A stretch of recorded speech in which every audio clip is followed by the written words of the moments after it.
Hello friends, good morning. आज समस्त को स्वागत।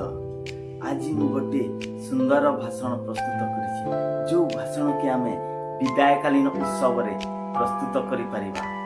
तो संग माने भाषण स्टार्ट करिबा। सम्माननीय आजिकार उत्सवर सभापति, मुख्य अतिथि तथा विभिन्न विद्यालय रू आसीथिबा शिक्षक शिक्षयित्री माने ओ विद्यालय प्रांगण रे सदा प्रस्फुटित तेजस्व तारका सदृश मोर स्नेहर छात्र छात्री। आपण माने जानती एई मनुष्य जीवनटा क्षणस्थायी। जन्म हेला मात्र के मृत्युकार अनिवार्य। एई जन्म ओ मृत्युर मध्यवर्ती समय होछि तार कर्ममय जीवन।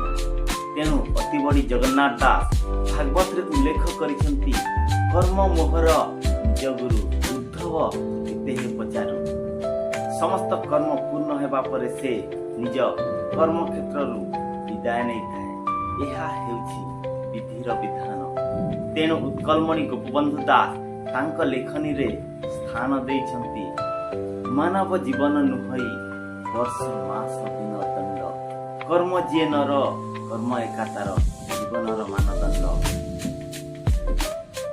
से कर्म पुणी गोटे है सुकर्म, अन्यटी कुकर्म। सुकर्मर गोटे उदाहरण, जे निजे बंचिबा संगे संगे अन्य को बंचिबार उपाय मार्ग तथा निज कर्म क्षेत्र प्राप्त होइतिबा किछि अंश दीन दरिद्र को दान करिଥାଏ। ठीक एहार विपरीत कुकर्म। तेणु अंध कवि भीम होई लिखिचंती जे प्राणीर आरत दुख अप्रमित देखु देखु केवासु। मो जीवन पछे नरके पड़ी थाउ, जगत उद्धार हे, जगत उद्धार हे। ए विदायकालीन उत्सव एते हृदय विदारक जे जाहाकु अनुभव करी हृदय तंत्री रे सिहरण जात हुए, कंठ बाष्पीरुद्ध हो जाए। कहिबाकु अनेक भावना हेले सबु भूली जाए। मने पड़े खाली विदाय यातना, विदाय यातना। से शिक्षक जने छात्र वत्सल्य शिक्षक नथिले। से एकाधार रे प्रकृति प्रेमी, समाज सेवी, भल वक्ता दे पारथिले। शांत शिष्ट ओ अतीव सरल प्रकृतिर मनुष्य।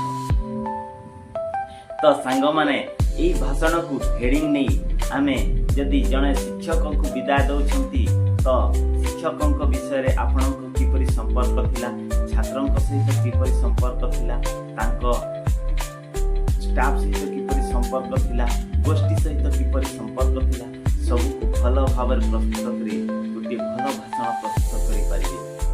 जदि आपण छात्र ओ फर्स्ट श्रेणी छात्र को यह विदायकालीन उत्सव रे भाषण प्रस्तुत करबा चाहछंती, तो यह को हेडिंग नहीं आपण माने भल भाव प्रस्तुत करि पारिबे।